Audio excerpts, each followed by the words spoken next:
Muchas gracias, señor presidente encargado de la sesión.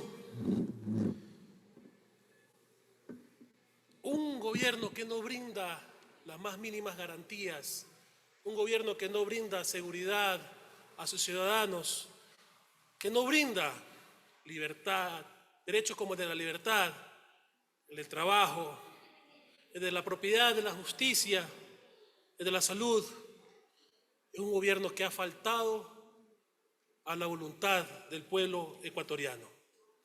Este juicio político, sin lugar a dudas, nos lleva a la reflexión sobre las acciones, pero sobre todo sobre las omisiones de un exministro indolente que no le brindó a la ciudadanía la seguridad, una seguridad que se merece. La gente aún sigue saliendo de sus hogares con temor, inclusive hasta con terror. No podemos seguir siendo cómplices de cómo se sigue destruyendo el país, de cómo se sigue destruyendo el Ecuador. El ministro Zapata, que de acuerdo a su poca intervención que realizó aquí en el Pleno de la Asamblea Nacional, según él todo estaba bien y que factores externos promovieron que la inseguridad haya campeado en el territorio nacional. Al finalizar su gestión, tanto Guillermo Lasso como presidente y Juan Zapata como ministro del Interior, su único legado que dejó en el país es un país inundado de narcotráfico, corrupción, extorsión, asesinatos e impunidad. Durante la administración del exministro Zapata, la inseguridad y las muertes violentas se dispararon de manera abrumadora.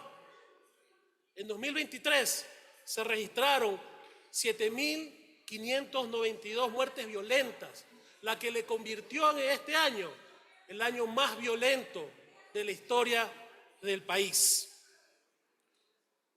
Daba un número de 40 muertes violentas por cada 100.000 habitantes. Cada 69 minutos se asesinaba un ecuatoriano.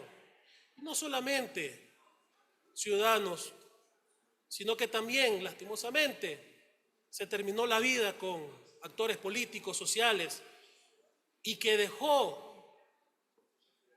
como saldo también la muerte de 103 policías. Esto es una de las cosas que destaca de su incompetencia como ministro del Interior. Por estos números, estas estadísticas no deben ser consideradas solamente como tales, porque detrás de cada uno de estos números existen familias destrozadas, existen padres, madres, hijos, hermanos que dejaron a sus familias y que hoy los reclaman con el corazón roto. Es un impacto profundo que ha calado en la sociedad. Pero todo esto no es fortuito. De un presupuesto de un poco más de 80 millones de dólares brindado al Ministerio del Interior, el general Zapata, el coronel Zapata, ejecutó poco más de 25 millones de dólares, es decir, un 32% de ejecución presupuestaria. Y esto se reduce a que los policías no tenían chalecos, cascos, armamento, patrulleros, ni siquiera patrulleros nuevos, mucho menos, inclusive el mantenimiento de estos.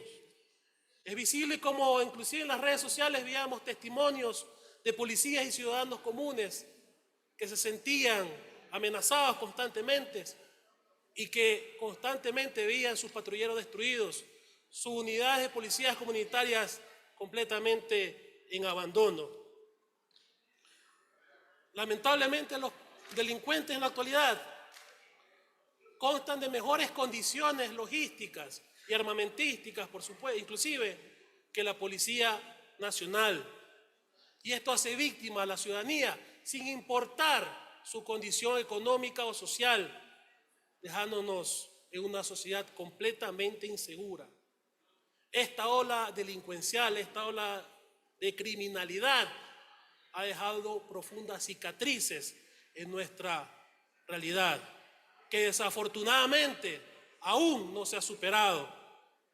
Los problemas que enfrentamos de la seguridad en este año no se han superado, en lo absoluto no se han superado.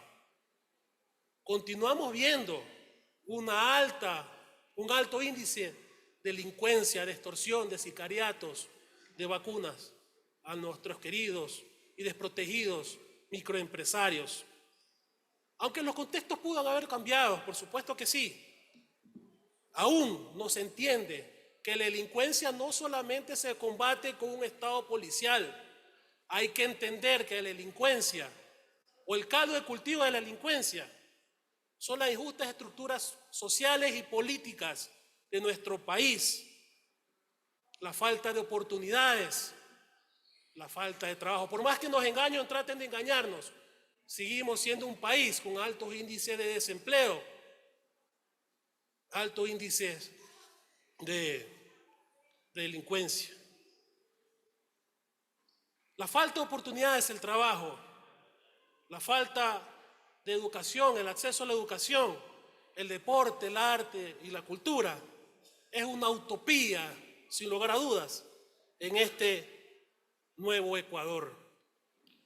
Sin embargo, el presidente estuvo aquí en la Asamblea Nacional mintiendo al pueblo ecuatoriano, en este caso en el tema de seguridad, diciendo que había bajado la delincuencia en un 27%, cuando realmente lo que se ha bajado es un 17% y descontando. Nadie puede negar lo que está pasando. Las promesas de cambio y mejora de la seguridad aún siguen quedando en mentiras, en falacias, en promesas incumplidas. La realidad de las calles, de los barrios, son distintas a las que tratan de engañar al pueblo ecuatoriano. Basta con revisar los medios de comunicación. Este fin de semana en la provincia de Manabí se registraron 12 muertes violentas en 3 cantones de esta provincia. Yo soy de Bahía de Caracas, una ciudad que siempre se caracterizó por ser pacífica, por ser tranquila, por ser un mar de tranquilidad. Pero lastimosamente, este tranquilo y hermoso rincón de la patria se ha sumido en la violencia, en el sicariato. Pregunten cuáles barrios están tomados por la delincuencia y que no han hecho absolutamente nada para desalojarlos. Pero lo más lamentable de esto es que nuestra sociedad ya se está acostumbrando a vivir en violencia. Hemos perdido nuestra capacidad de asombro. Este juicio político al exministro Zapata tiene que servir también como ejemplo para que quienes están ejerciendo esa Secretaría de Estado y para los que vienen tengan la certeza de que no podemos quedar en la impunidad. Aquel funcionario o mal funcionario que se atreve a engañar al pueblo ecuatoriano, que se atreve a no brindarle la más mínima de la garantía de seguridad, debe ser sancionado y destituido de manera inmediata por este pleno de la Asamblea Nacional. Es por eso que conmino a los compañeros asambleístas de este pleno a que votemos por la censura, por la censura del exministro Zapata. Muchas gracias, señor presidente.